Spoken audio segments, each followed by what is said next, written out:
आज की ये खबर बहुत ख़ास है जो अरब इजराइल रिश्तों के हवाले से है। आप लोग इसको आखिर तक देखें जिससे दुनिया के बदलते हालात को समझा जा सके। अमेरिका की सालिसी में मुत्तहिदा अरब इमारात UAE और इसराइल के बीच नाम निहाद अमन और रिश्तों के मामूल पर लाने का ऐलान कोई चौंकाने वाली खबर नहीं है, इसलिए कि पिछले कुछ सालों से खलीज फारस के लगभग सभी अरब मुल्क इसराइल के साथ डिप्लोमेटिक रिश्तों को कायम करने के लिए नज़र आ रहे थे। हाँ, ये खबर फ़लस्तीनियों के अज़ाइम और हुकूक़ को एक बड़ा धक्का ज़रूर है, इसलिए कि ऐसे वक्त में जब इसराइल पहली बार इस्लामी और फ़लस्तीनी मज़ाहमती महाज के ख़िलाफ़ दिफाई पोजीशन में है, एक अरब और मुस्लिम मुल्क ने इसराइल को बाज़ाब्ता बनाने का ऐलान करके ज़ियोनी हुकूमत को ऑक्सीजन फराहम कर दी है। हालांकि फ़लस्तीनियों के साथ धोखा और अपने इस तारीख़ी गलत कदम को UAE के ऑफिसर्स फ़लस्तीनियों के हक़ में करार देकर अरब और इस्लामी दुनिया की नज़रों में धूल झोंकने की कोशिश करेंगे, लेकिन अरब और मुसलमान इतने भी नादान नहीं हैं जितना अरब मुल्कों पर हुक्मरान करने वाले ये डिक्टेटर समझते हैं। इसराइल और UAE के बीच होने वाले समझौते में वाइट हाउस में बैठे अमेरिकी प्रेसिडेंट ट्रंप ने नटवरलाल का किरदार अदा करते हुए दावा किया है कि इस समझौते के तहत ज़ियोनी एडमिनिस्ट्रेशन ने वेस्ट बैंक के एक हिस्से को इसराइल में शामिल नहीं करने का फैसला किया है। इसराइली PM बेंयामिन नेतन्याहू ने 1 जुलाई को वेस्ट बैंक के 30% हिस्से और जॉर्डन वैली को बाज़ाब्ता तौर पर फॉर्मली इसराइल के कब्ज़े वाले इलाकों में शामिल करने का ऐलान किया था, लेकिन इंटरनेशनल दबाव और अमेरिका में नवंबर में होने वाले प्रेसिडेंशियल इलेक्शन में ट्रंप की कमज़ोर पोजीशन की वजह से इसराइली PM को अपना यह फैसला टालना पड़ा।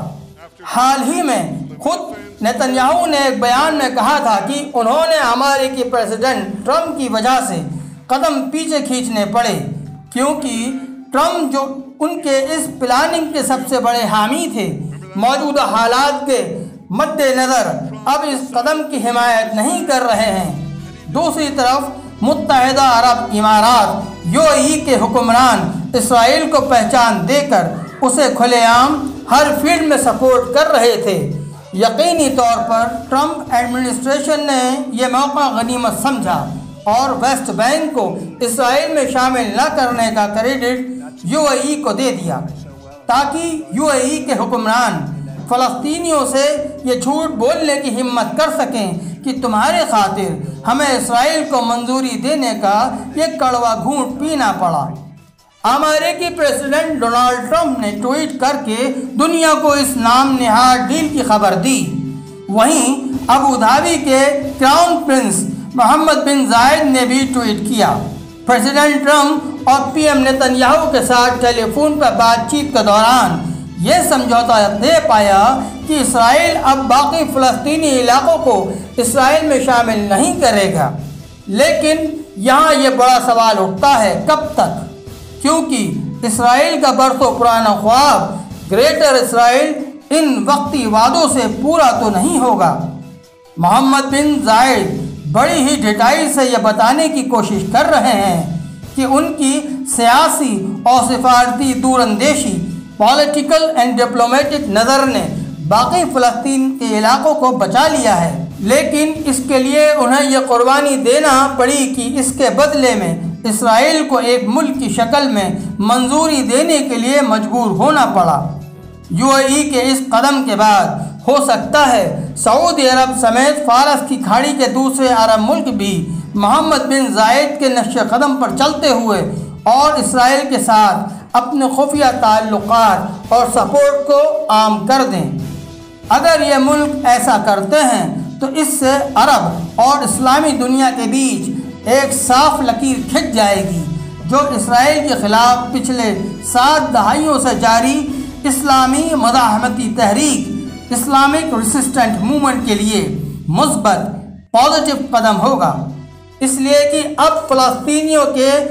हकीकी फ़िक्र करने वाले और उनके हुकूक के लिए लड़ने वालों और अभी तक इस पर मुनाफ़िक़त करने वालों के बीच एक साफ लकीर खिंच जाएगी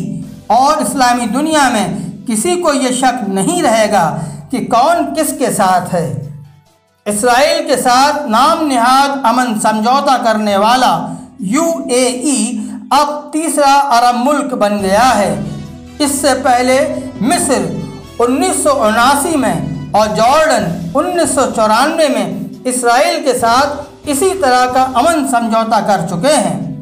आप अपने कमेंट्स में अपनी राय हमें ज़रूर दें।